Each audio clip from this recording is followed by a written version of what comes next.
దోసపిండితో గుంత పొంగనాలు చేసుకునే వాళ్ళకి కొంచెం చిన్న ఆనియన్ తీసుకొని అలా కట్ చేసుకోండి. క్యారెట్ని తురుముకోండి.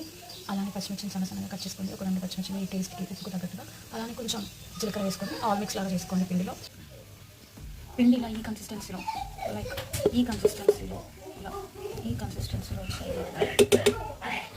వేసుకోవాలండి.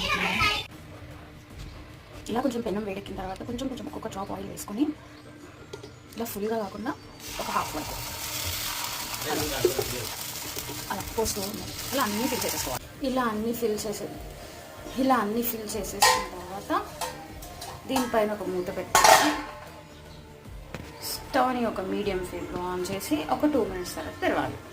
సో ఇప్పుడు తెరుద్దాం. హాఫ్ కుక్ అయిపోయి ఉంటాయి నాకు తెలిసి. 1 సైడ్ కుక్ అయింటే చూద్దాం కుక్ అయ్యో లేదో. ఇలా హాఫ్ కుక్ అయిపోయి ఉండాలి.